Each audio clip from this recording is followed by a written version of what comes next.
नमस्कार दोस्तों। आइए दोस्तों सुनते हैं लेखिका वंदना वाजपेयी जी की लिखी कहानी बेवकूफ़। लखपत राय चाचा जी के घर हमारा पुराना आना जाना रहा है। लखपत राय जी मेरे पिता के मित्र थे। बचपन से उनको देखा है। बहुत उसूल वाले आदमी थे। पिताजी अक्सर उनकी प्रशंसा किया करते थे। जो कहते हैं वो निभाते हैं। उम्र के उस दौर में जब हमारी समझ थोड़ी थोड़ी बढ़ रही थी, हमें भी विश्वास होने लगता था लखपत राय चाचा कुछ तो अलग हैं। सामान्य कदकाठी और नौकरी होते हुए भी उसूलों का पालन उन्हें आम आदमी से अलग खड़ा कर ही देता। लखपत राय चाचा को उस लोग गए तो बरसों हो गए, पर घर आते जाते उनकी बहू सुलेखा, जो एक स्कूल की प्रधानाचार्या है, मेरी सहेली बन गई। इसलिए ये रिश्ता चलता रहा। उसमें पहले जैसे गर्मजोशी तो नहीं थी, पर इतनी आँच बाकी रही कि गुजरते समय और बढ़ती उम्र के बाद भी हमारा मिलना जुलना होता रहा। फिर प्रेम से बुलाने पर उनके घर ना जाने का तो सवाल ही नहीं पैदा होता। विवाह के दिन मैं भी कार्यक्रम में शिरकत करने पहुंची।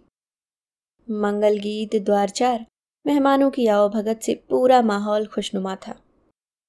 मैंने जैसे ही प्रवेश किया, एक कप गर्म कॉफी के साथ उन्होंने मेरा स्वागत किया। ठंड काफी थी। बाहर से आने के कारण मेरे हाथ अकड़े जा रहे थे, लिहाजा कॉफी का गर्म कप मुझे बहुत सुकून भरा प्रतीत हुआ। मैं कप लेकर महिलाओं के बीच बैठ गई। वो आपस में बातें कर रही थीं और मैं कॉफी में मगन थी। तभी एक वाक्य ने मेरा ध्यान खींचा। मैं कान लगाकर सुनने लगी। महिलाएं आपस में बात कर रही थीं। 50 लाख दहेज लिया है, लड़की भी मन की मिली है, भाई भाग्य हों तो इनके जैसे। दूसरी ने बात काटी, लड़का भी तो इंजीनियर है, ये तो आजकल रेट चल रहा है। अरे पढ़ाया लिखाया है लड़के को, लड़की वाले कोई एहसान नहीं कर रहे हैं। लड़की भी तो इंजीनियर है, फिर दहेज काहे का? एक आवाज उभरी।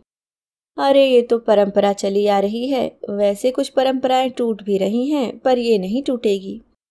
कौन रोकना चाहेगा घर आती लक्ष्मी को? इस वाक्य के बाद महिलाओं का सम्मिलित ठहाका गूंजने लगा। ठहाकों की ये आवाज मुझसे सहन नहीं हुई। मैं कॉफी का कप लेकर दूसरे कमरे में चली गई। वहां दीवार पर लखपत राय चाचा जी की बड़ी सी तस्वीर लगी थी। तस्वीर देखकर मेरी आंखें डबडबा गईं और मैं उस समय में पहुंच गई जब सुलेखा इस घर में बहू बनकर आई थी।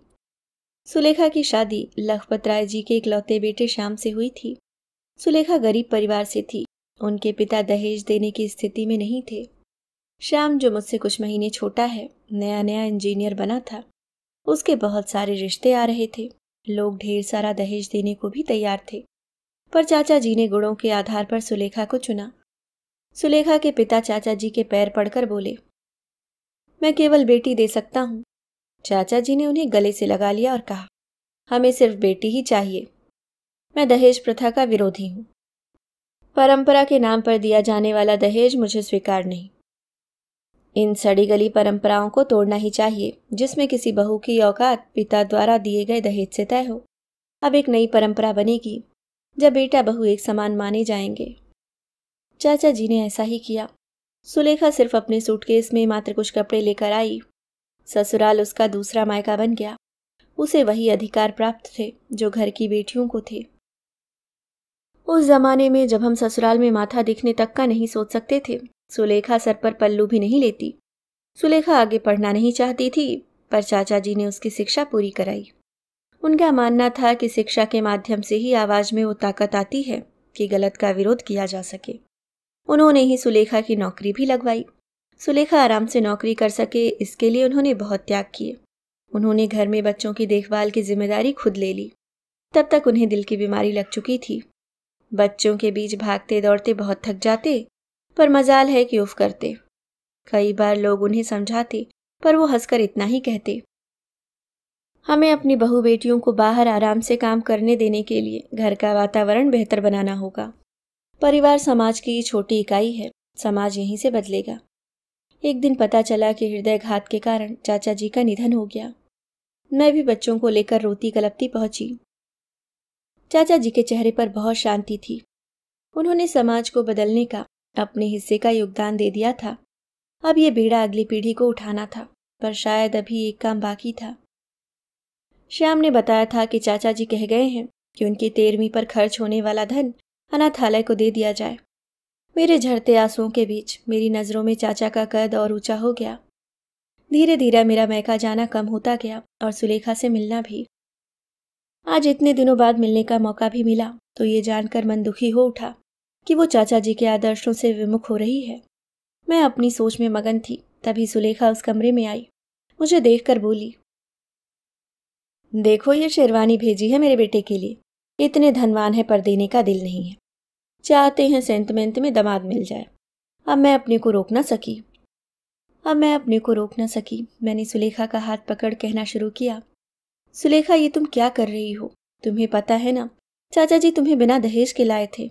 उनका विश्वास था कि अपने स्तर पर उन सड़ी गली परंपराओं को तोड़ा जाए जो स्त्री को कमतर आंकते हैं।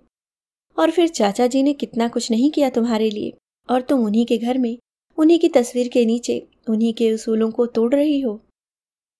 सुलेखा ने मेरा हाथ झटकते हुए कहा, सुनो, पिताजी बेवकूफ थे पर मैं नहीं हूं। सुलेखा चली गई, पर मैं वहां रुक न सकी। अपनी भीगती आंखों को पोंछते हुए बाहर सड़क पर टहलने लगी। अंदर की घुटन मुझसे बर्दाश्त नहीं हो रही थी। अपने परिवार की इकाई में ही सही, पर कितना कुछ किया था चाचा जी ने स्त्रियों के लिए। उन्हें आशा थी समाज के बदलने की, स्त्री पुरुष समानता की, पर आज उनकी ही बहू उन्हें बेवकूफ बता रही है। जिस स्त्री को मौका मिला समानता का, वो भी अपना समय आने पर स्त्री के पक्ष में खड़ी होने के स्थान पर उस कुरीति को अपना रही है। बैंड बाजे की आवाज आने लगी। शायद बारात निकलने वाली थी। मैं 1 सेकंड के लिए ठिठकी, फिर पीछे लौटने के स्थान पर आगे बढ़ने लगी। मैंने मन ही मन कहा, चाचा जी आप बेवकूफ नहीं थे। आपने एक ईमानदार कोशिश की थी समाज को बदलने की। बेवकूफ आपके वंशज निकले जिन्होंने स्वार्थ में आकर समाज परिवार की धारा को पुनः पीछे मोड़ने का प्रयास किया। मैं गली के छोर तक आ गई थी। मैंने एक बार फिर पीछे मुड़कर देखा और तेजी से पीछे की ओर चलने लगी। सुलेखा ने मुझे देखकर मेरा हाथ पकड़कर कहा, अरे आप कहाँ चली गई थी? चलिए, बारात प्रस्थान करने वाली है। इस बार मैंने उसका हाथ झटकते हुए कहा, सुलेखा डियर, मैं इतनी भी बेवकूफ नहीं हूं जो यहाँ उपस्थित रहकर एक गलत परंपरा को मौन समर्थन दूं। मैं अपना पर्स लेने आई थी, जा रही हूं। मेरा विरोध छोटा ही सही पर प्रखर है। सुलेखा के चेहरे पर हजारों चढ़ते उतरते भावों को वैसे ही छोड़कर मैं तेजी से आगे बढ़ने लगी। मुझे महसूस हुआ कि कुछ और कदम मेरे पीछे चल रहे हैं। कम से कम वो इतने बेवकूफ नहीं थे जो गलत बात को मौन समर्थन देते। अभी आप सुन रहे थे वंदना वाजपेयी जी की लिखी कहानी बेवकूफ। उम्मीद करती हूँ दोस्तों कहानी आपको पसंद आई होगी। अगर आप चैनल पे नए हैं तो सब्सक्राइब करना ना भूलें। धन्यवाद।